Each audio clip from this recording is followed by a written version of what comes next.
రాష్ట్ర అధ్యక్షుడు వేదిక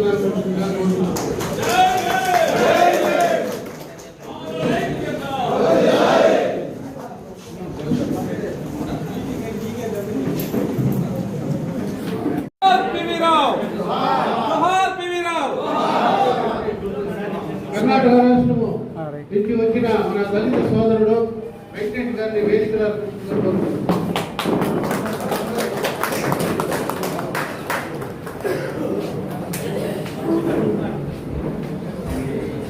అదేవిధంగా మన ఎన్ఆర్ అశోక్ వేదిక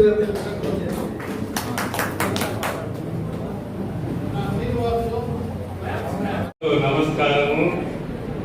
సభను వేదికను అలంకరించిన పెద్దలందరికీ కూడా, ముఖ్యంగా సదస్సులు మందగారు అందరికీ కూడా పేరు పేరిన ధన్యవాదాలు తెలుపుకుంటున్నాను. ఈ కార్యక్రమం ఏర్పాటు చేయడము అందరికీ తెలుసు. మన ఆంధ్రప్రదేశ్లో 5 కోట్ల మంది జనాభా ఉంటే దాదాపు 1 కోటికి పైగా ఉన్నారు ఎస్సీలు, మాలలు. మన ఆంధ్ర రాష్ట్రంలోనే ఎక్కువ మంది ఉన్నారు. ఆంధ్ర రాష్ట్రంలోనే ఎక్కువ మాలలు, ఆ తర్వాత దళిత కులస్తులు అని సర్వేలో నేను విన్నాను, చదివాను. అయితే ఇంత మాలలు, ఇంత అత్యధిక జనాభా కలిగిన ఈ రాష్ట్రంలోనే వర్గీకరణ జరుగుతుంటే అన్ని పార్టీలలో ఉన్నారు మాలలు, మంచిది, ఉండకూడదని చెప్పకూడదు. అయితే వర్గీకరణ కోసం ఎందుకు వీళ్ళు మాట్లాడలేదు? వీరు మాదిగలైతే తక్కువ మంది ఉన్నారు. మాదిగలైతే గత 30 సంవత్సరాలుగా 35 సంవత్సరాలుగా వర్గీకరణ కోసం వాళ్ళు నిరంతరం పోరాడుతూ ఉన్నారు. వాళ్ళ లీడర్ మందకృష్ణ మాదిగ ఒక హీరో లాగా పోరాడుతున్నారు. వీళ్ళు జోకర్ లాగా చదివేసి చూసేసి సైలెంట్ గా ఆపేస్తున్నారు. వాళ్ళు వర్గీకరణ, వాళ్ళు అట్లా చేస్తున్నారు, ఇట్లా చేస్తున్నారు అంటే వాళ్ళు నిద్రపోలేదు. ఆ రోజు నుంచి ఈ రోజు వరకు కూడా వాళ్ళు మంత్రులు కానీ, ముఖ్యమంత్రులు కానీ, ఎమ్మెల్యేలు కానీ, ఎంపీలు కానీ, ప్రధాని మంత్రి వరకు కూడా వాళ్ళు మాట్లాడుతున్నారు, పోరాడుతున్నారు. వాళ్ళు నిరసన వ్యక్తం చేస్తున్నారు. నాయకుల ద్వారా పోయి వారితో కలబడుతున్నారు, వర్గీకరణ చేయండి అని. ఇది రాజ్యాంగం విరోధం. అది రాజ్యాంగానికి అది తప్పని తెలిసి కూడా వాళ్ళు రాజ్యాంగాన్ని పక్కన పెట్టి ప్రధాని మంత్రి వరకు దీనిని వాళ్ళు అడ్జస్ట్ చేసి ఆయా రాష్ట్రాల వాళ్ళకు మీరు వర్గీకరణ చేసుకోండి అనే అధికారం ఇచ్చారు. అయినా కానీ మాలలు చాలా నిర్లక్ష్యంగా వారు ఉండిపోతున్నారు. అయితే ఈ మాలలు వచ్చే రోజుల్లో, భవిష్యత్తులో నాకు తెలిసి మేధావులు కూడా చెప్తున్నారు, మన రాష్ట్రంలో కుమ్మరి వాళ్ళు ఉన్నారు, చాకలి వాళ్ళు ఉన్నారు, మంగళ వాళ్ళు ఉన్నారు. లాస్ట్ వీళ్ళు జాబితాలో మాల వాళ్ళు కూడా చేరిపోతారు. వీళ్ళు కూడా బీసీ లెక్కన అయిపోతారు. ఈ వర్గీకరణ జరిగితే మన బిడ్డల భవిష్యత్తు జీరో, ఏమి ఉండదు. అయితే వచ్చే తరం బిడ్డలు, అయ్యో మన పితరులు, మాలలు, మూర్ఖులు వాళ్ళు వదులుకున్నారు రిజర్వేషన్కి వాళ్ళు ఎదుర్కోలేకపోయారని ఆ పేరు ఖచ్చితంగా వస్తుంది. ఇప్పటికైనా మేల్కొనండి. ఇప్పటికైనా మా మానవులకు అన్యాయం ఇది రాజ్యాంగం విరుద్ధం. ఇది అన్ని చోట్ల మన గ్రామాల్లో, మన పట్టణాల్లో, మన మండలాల్లో అన్ని చోట్ల నిరసన వ్యక్తం చేయాలని నేను సభాపూర్వకంగా విన్నవిస్తూ ఈ కార్యక్రమానికి సహకరించిన మీడియా వారికి, మిత్రులకి, పేపర్ వారికి, మీ అందరికి కూడా ధన్యవాదాలు.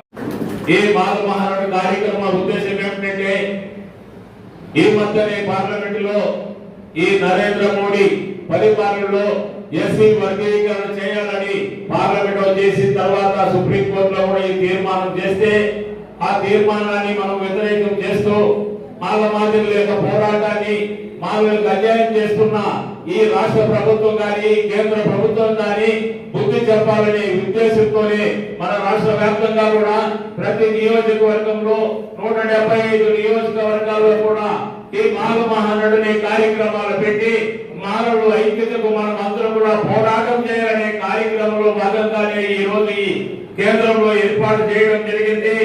మనమందరం కష్టపడాలా.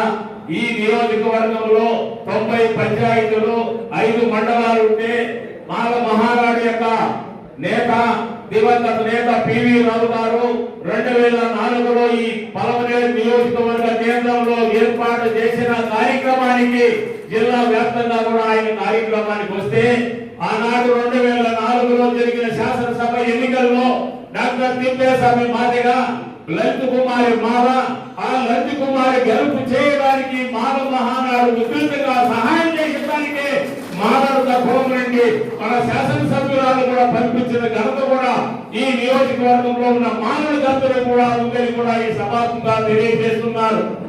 ఈనాడు ఈ రాష్ట్ర ప్రభుత్వం కూడా 25 పథకాలు పెట్టి అందరూ కూడా మానవులకు ఏం చేస్తామని చెప్తే, ఆ ప్రభుత్వాన్ని ప్రస్తుత ముఖ్యమంత్రి నమ్మి కూడా మానవులంతా ఏకపక్షంగా ఓట్లేస్తే పూతలపట్టు, గంగాధర్ నెల్లూరు, సత్యవేడు కూడా ముగ్గురు కూడా మానవులు గెలుపు కావడానికి మానవే నాయకత్వంలో మనం అందరూ కూడా పరిపాలన చేసిన విధంగా కావున రాబోయే రోజుల్లో మనమందరూ కూడా ఈ కార్యక్రమాన్ని ఉధృతం చేయాలా.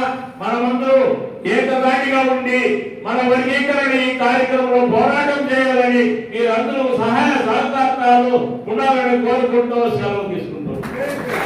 2004 సంవత్సరంలో చెన్నయ్య వర్సెస్ ఏపీ స్టేట్ హైకోర్టులో వేసిన రిట్టు ఫెయిల్ అవడంతో పివి రావు వర్సెస్ ఏపీ, అట్లాగే చెన్నయ్య వర్సెస్ ఏపీ హైకోర్టుకు అప్లై చేస్తే 5 మంది ఉన్న జడ్జెస్ వర్గీకరణ రాష్ట్రాలకు అధికారం లేదు, వర్గీకరణ చేసే అధికారము రాష్ట్రాలకు లేదు, అది పార్లమెంటుకు మాత్రమే ఉన్నది అనేది స్పష్టంగా ఆ రోజు చెప్పింది.